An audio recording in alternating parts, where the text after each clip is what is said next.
Como que é o seu Dia dos Pais? Eu pergunto isso porque conversando com amigos, eu percebo que existem muitas histórias envolvendo os pais. Existem muitos filhos que são órfãos de pais vivos. E comigo foi assim durante muitos anos.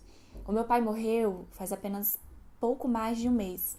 E eu queria contar um pouco como foi a minha relação, como que foi o processo do perdão, para que de repente a gente possa conversar mais sobre isso e esse assunto ser menos um tabu, doer menos na nossa vida.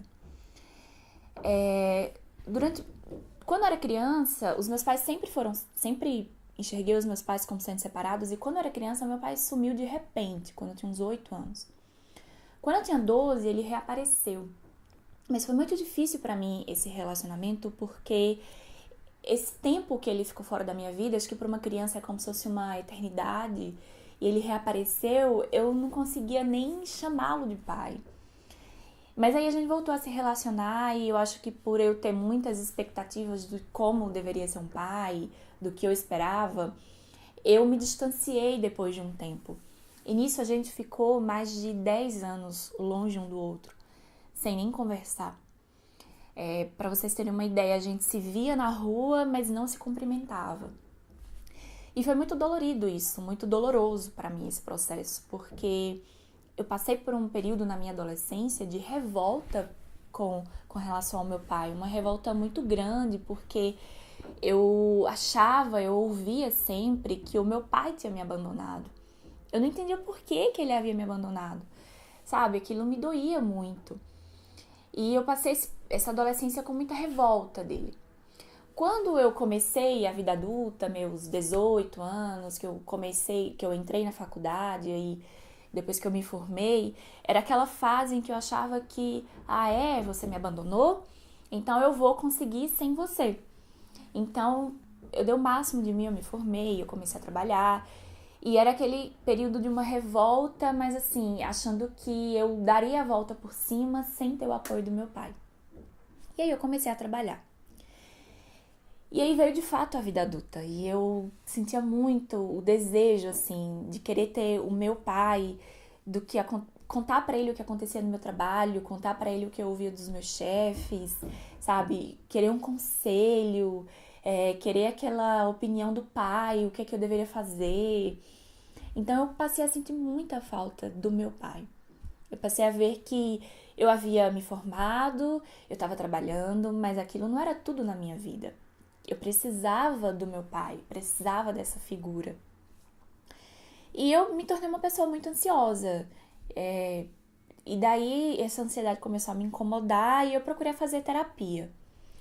E nas terapias com a psicóloga, ela vai trabalhando muito a questão da família e eu fui vendo que a minha relação com o meu pai, ou a falta da relação com o meu pai, interferia muito na maneira como eu agia hoje, nas minhas expectativas quanto ao futuro, na minha maneira de lidar com o trabalho. E aí a gente foi trabalhando o meu relacionamento com o meu pai. Desde a adolescência eu escrevia muitas cartas para o meu pai, algumas eu enviei, outras eu não cheguei a enviar, eu não tive mais coragem de mandar, então não saíam do meu computador. E aí eu buscava sempre transmitir o que eu pensava através daquelas cartas. Eu lembro que eu passei 3 anos escrevendo uma carta para ele. E aí foi quando eu comecei a fazer a terapia, comecei a entender mais esse relacionamento. E eu não tinha coragem de buscar o meu pai, mas na terapia eu fui motivada a fazer isso. E em janeiro de 2017 eu fui procurar o meu pai. Foi muito difícil. Eu não tinha coragem de falar com ele, eu tinha medo, não sei, eu tinha medo de ser rejeitada, ser enxotada, ele não quisesse que eu estivesse lá, eu tinha muito medo. Mas aí eu fui. E nós conversamos muito. Essa carta que eu passei 3 anos escrevendo pra ele, eu li essa carta pra ele lá. E eu falei tudo o que eu achava, falei das fases que eu havia passado, falei que eu precisava dele, que eu não queria dinheiro, eu não queria nada disso, eu só queria ele. Independentemente de quem ele fosse, da situação que ele estivesse, eu queria só o relacionamento com ele. E ele me falou muita coisa também, muitas coisas duras também. Mas foi muito bom esse reencontro, porque eu pude falar o que tantos anos eu havia guardado, eu pude ouvir dele também, o lado dele, e a partir daí começou uma nova fase na minha vida, de entender o meu pai. Procurar, sabe, saber quem que ele foi, o que é que ele passou, por que ele agia assim. E depois desse encontro nosso em janeiro de 2017, a gente passou a se comunicar, porque eu não moro na mesma cidade que ele. Então eu liguei para ele algumas vezes, mandei mensagem. Depois eu percebi que ele se afastou novamente, eu fiquei naquela sem entender por que isso aconteceu. Mas é doloroso, assim. Eu voltei para minha cidade esse ano, eu procurei contato, eu não tive resposta dele. E aí quando foi no dia 8 de julho, eu me acordei com uma ligação dizendo que o meu pai havia morrido. E foi muito duro, porque meu pai havia morrido no dia anterior de um infarto fulminante. E foi duro, porque é um luto diferente, assim. Não é que eu achava...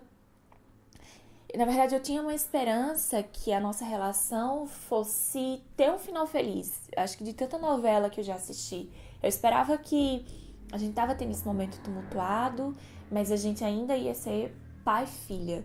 Talvez não como se a gente tivesse vivido a vida inteira juntos, mas eu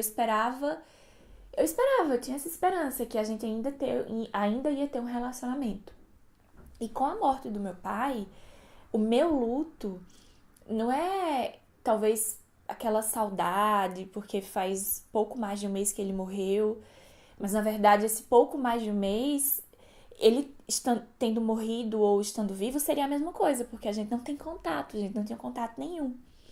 Mas esse luto é porque morreu a minha esperança de que a gente ainda iria ser pai e filha. Por isso que eu quero gravar esse vídeo, por isso que eu tô gravando esse vídeo, pra falar pra vocês. É muito duro essas relações com o pai, a morte vem sem esperar. Meu pai não tava doente, meu pai tava bem, pelo que eu soube. Ele teve um infarto e morreu de repente, assim.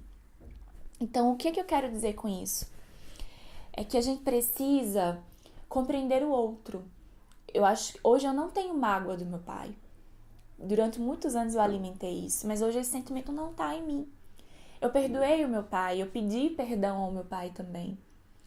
E hoje a sensação que eu tenho ao lembrar dele é diferente, não é de raiva, não é pensando a pessoa que me abandonou. Eu não entendo por que nossa relação foi assim. Eu sei que nós somos pessoas diferentes, cada cabeça é um mundo. Ele teve experiências com o pai dele que foram muito dolorosas também.